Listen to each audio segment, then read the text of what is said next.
ఓం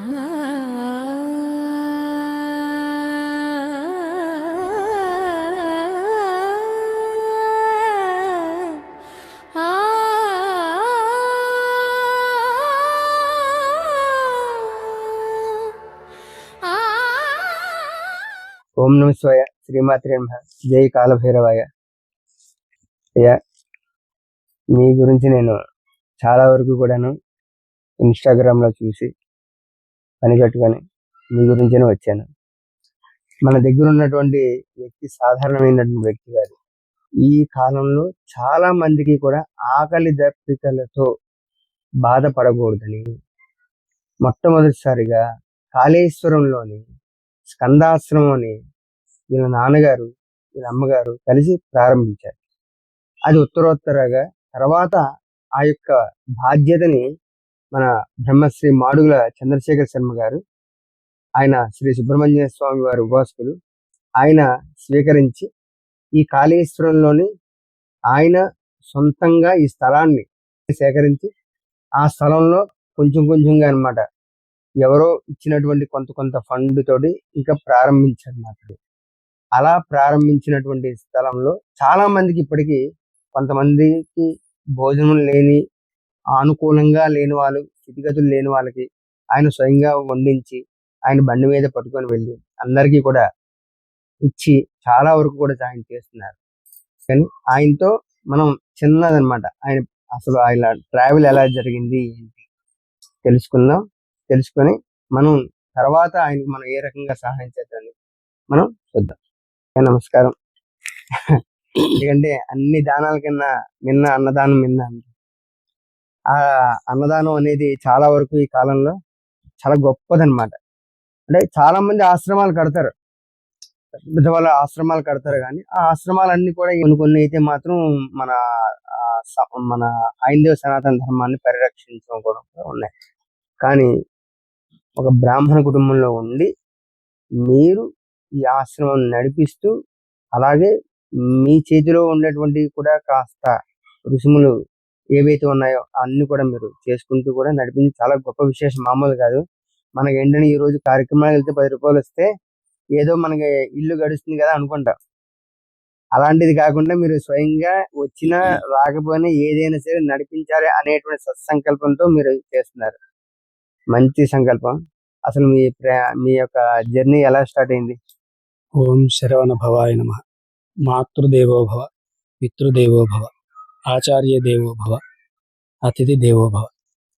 అమ్మా నాన్నలు నాకు చెప్పిన దాంట్లో భగవంతుని కంటే, గురువు కంటే అతిథి దేవో భవ అన్న మాటలే ఎక్కువగా నేను పుణికిపుచ్చుకున్నాను. అంటే 50 ఏళ్ళ క్రితం చూస్తే ఇక్కడికి వచ్చే చాలా మంది భక్తులకు, యాత్రికులకు అమ్మా నాన్నలు వారికి ఎంతో మందికి వండి పెట్టేవాళ్ళు.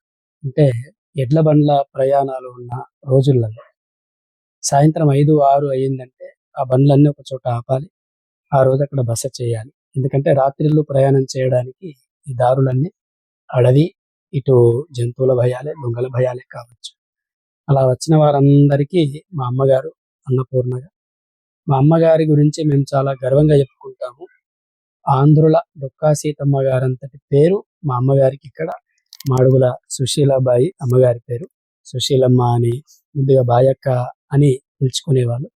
అలా రోజు 50 నుంచి 100 మంది వరకు వచ్చి భోజనం చేసేవారు ఓ కాలంలో. నేను గత 27, 28 సంవత్సరాలుగా హైదరాబాద్లో ఉన్నాను. వృత్తిరీత్యా పౌరోహిత్యము, ఆలయాలు ఇవన్నీ చేస్తాం. నాకే అనిపించింది సంతృప్తి లేదు. ఎన్ని ఆలయాలు చేసినా, ఎంత పౌరోహిత్యం చేసినా ఇంకేదో చేయాలి అని. నా స్వగ్రామం కాళేశ్వరం.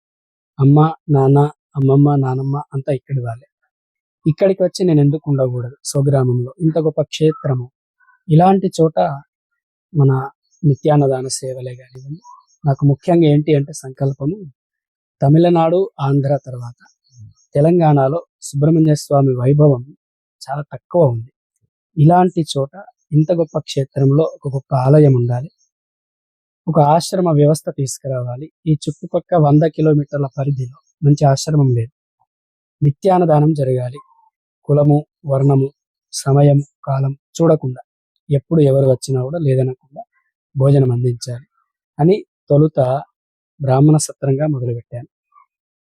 శుభానంద బ్రాహ్మణ సత్రం మొదలుపెట్టి తర్వాత మెల్లిమెల్లిగా ఇక అందరికి పెట్టాలి. ఏ సమయం వచ్చినా ఆకలి సమయం చూడకుండా ఆకలితో వచ్చిన వాళ్ళకి పెట్టాలి అని ఈ శుభానంద బ్రాహ్మణ అన్నది తీసేసి స్కందాశ్రమం పేరుతోని, ఎందుకంటే రేపటి కాలం సుబ్రహ్మణ్య స్వామి ఆలయం కావాలి అని అనుకున్న వాడిని కాబట్టి ఎందరో భక్తులు వస్తారు.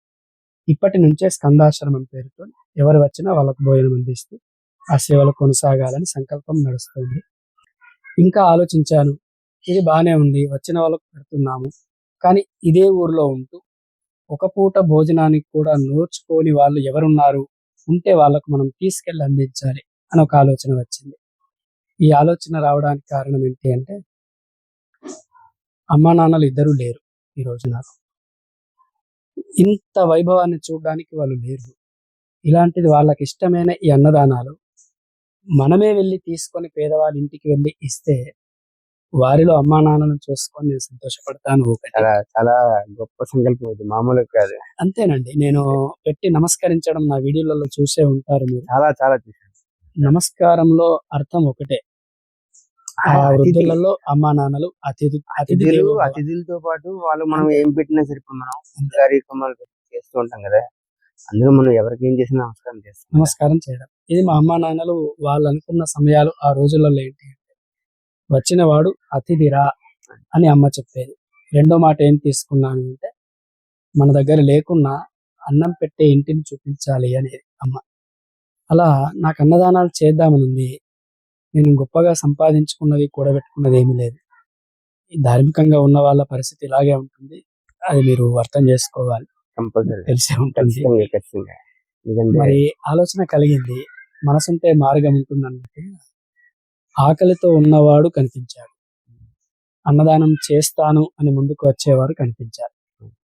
అక్కడి నుంచి తీసుకెళ్లి ఇక్కడ ఇవ్వాలి, ఈ పనిని నేను ఎంచుకున్నాను. అలాగే ధార్మికంగా వెళ్తున్నాను. ఆ పైవాడి ఆశీస్సులు, అమ్మా నాన్నల ఆశీస్సులు, ఇలా మీలాంటి వాళ్ళు ఇవాళ చూడండి విశాఖపట్నం అంటున్నారు. ఈ క్షణం ముందు వరకు మీరెవరో తెలియదు.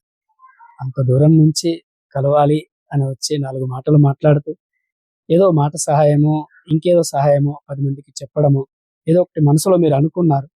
ఈ ఆశ్రమాన్ని, మా సంకల్పాన్ని వృద్ధిలోకి తీసుకురావాలని ఇలా మీలాంటి వాళ్ళు వస్తున్నారు అంటే, ఇది నాకు ఇంతకు మించిన గొప్ప ఆశీస్సులు భగవంతుని ఉంటాయని నేను అనుకోను. ఇంతకు మించి అనుకోను. లేదు, మనం ఏం చేసినా సరే 10 మందికి అన్నం అనేటువంటి సంకల్పం, అన్నదానం ఎవరు ఏం చేసినా సరే అది దాని అభివృద్ధి అవ్వాలి, చెయ్యాలండి. ఆచరణలోకి అంటే నేను ఇంతవరకు చూసిన దాంట్లో మిమ్మల్ని చూశాను, ఇంకో 2-3 చూశాను.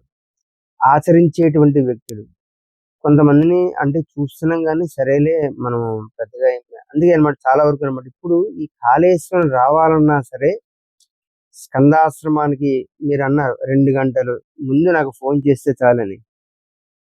అసలు అది మామూలుగా కాదు. 2 గంటల సమయంలో ముందు ఫోన్ చేస్తే అసలు ఏం ప్రిపేర్ చేస్తారన్నది ఇప్పుడు చూద్దాం.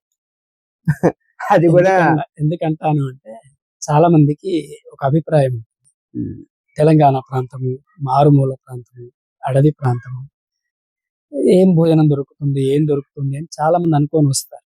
గతంలో దొరకలేదు ఇక్కడ. వస్తున్నప్పుడు కూడా అంతా ఫారెస్టే,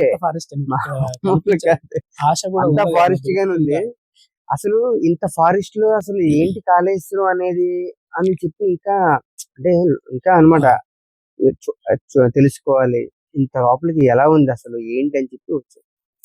చాలా విశేషం అండి. దక్షిణ కాశీ అంటాము. సరే, ఆలయ విశేషాలకు మనం మళ్ళీ మాట్లాడదాం. ఆలయ విశేషాల గురించి. తెలంగాణ మారుమూల ప్రాంతం కావడం, ఆటవిక ప్రాంతం కావడం, జంతువుల భయం అని, ఒకప్పుడు ఇంకెవరి భయమో అని అలా ఉన్న రోజులు కాబట్టి కాస్త వెనుకబడి ఉంది. ఇప్పుడు 10 మంది వస్తున్నారు, తెలుస్తుంది అందరికీ. ఇలాంటి చోట ఒకప్పుడు అన్నదానాలు లాంటివి ఏం లేవు. అవును, లేవు. ఇలాంటి చోట మనం చేద్దాము. నేను ఒకటే అనుకున్నాను, సమయ నియమం లేదు.